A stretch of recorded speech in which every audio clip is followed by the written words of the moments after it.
Shaq's beef with legendary Spurs center David Robinson spanned almost a decade. It included professional rivalry, a clash of egos and reputations, and one big fat lie.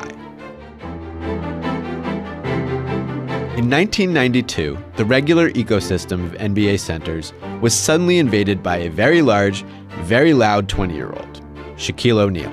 He became an instant star not just because he was extremely large and extremely good at sports, but because he was already a commercial powerhouse. Don't fake the funk on a nasty dunk. And a very spicy quote. No matter who the opponent is, just go out and kill him. If he's small, short, big, fat, tall, just go out and kill him. Everyone respected the kid's talent, but also wanted to take him down a peg, and they seized that opportunity at the 1994 All-Star Game.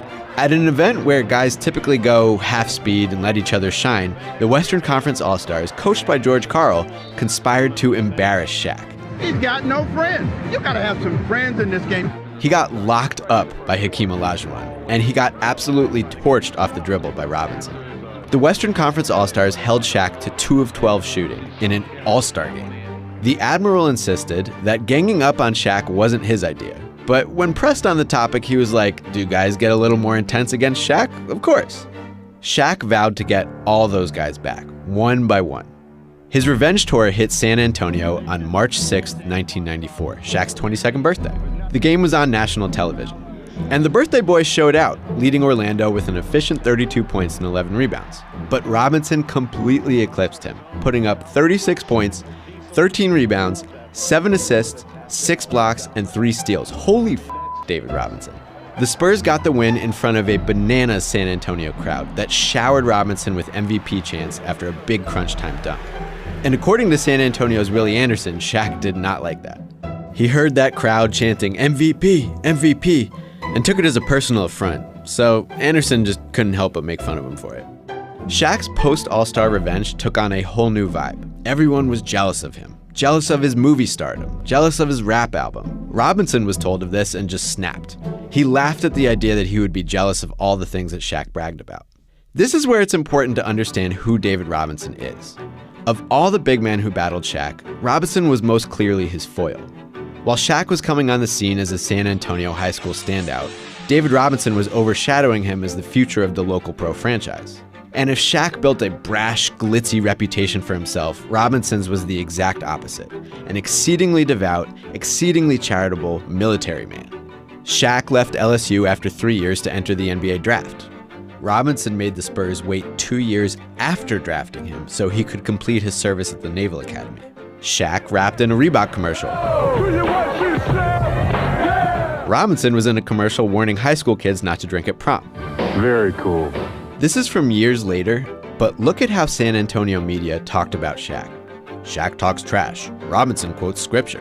Shaq brags about having sex with celebrities. Robinson orders a sex magazine thrown off the team bus. That easy narrative made Shaq versus the Admiral a regular topic.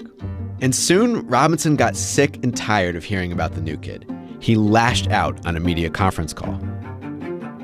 Shaq responded to that in typical Shaq fashion. If I get David on the block one-on-one, this is what I do to David. It would be a year before the Spurs and Magic played again, but there was competing to be done from afar. Entering the final day of the 93-94 season, Shaq was on pace to win the NBA scoring title in just his second year. He had 33 more points than Robinson on the season, each with 1 game left to play that day. Robinson knew this. His whole team knew this. So they got to work burying Shaq. Shot 2 in a row for Dave. They fed Robinson over and over and over again. The game was meaningless, and it became a blowout quickly, but Robinson kept playing and kept scoring. By the end of the afternoon, he'd put up 71 points. 71 for David Robinson. One of the greatest scoring performances in NBA history, in a meaningless game. That is supremely petty, David. And it was too much for Shaq to catch. He scored 32 against the Nets that night, losing the 1994 scoring title in a wild finish. And of course, Shaq was super salty afterward. But Shaq's beef with Robinson kind of diminished for a while. The Magic and Spurs met twice in March of '95. Each team won a game, and Shaq made it sound like he was done stoking those flames. Over the next few years, the only real confrontation between them was this big old dunk in the '96 All-Star game. That was in San Antonio, too. It had to feel really good for Shaq. The two got along just fine on the 1996 Dream Team, but Shaq made a change during those Olympics that would add a new chapter to his beef with Robinson. Shaq joined the Western Conference, signing with the Lakers. The big fella, Shaquille O'Neal. But the rivalry hit a snag when back and foot injuries sidelined Robinson and tanked the Spurs for almost all of the 96-97 season. Losing Robinson and a lot of games worked out okay for the Spurs, who lucked into the first pick in the 1997 draft and got Tim Duncan. Tim Duncan from Wake Forest University. Robinson was a fine player in the years after his injury season, but he was past his prime, and Duncan was a better player than him pretty much immediately.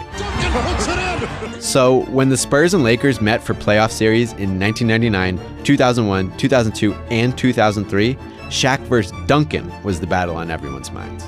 LA and San Antonio basically took turns beating each other and winning championships for most of the 2000s, but an aging, sometimes injured Robinson played a diminishing role, and he retired midway through those interlocking dynasties. This era wasn't the end of the beef, though. Not for Shaq. I remember the playoff series against San Antonio. Shit, when I was a kid, David Robinson wasn't very nice to me. One time that when he was a kid, David Robinson blew him off when he asked for an autograph. Yes.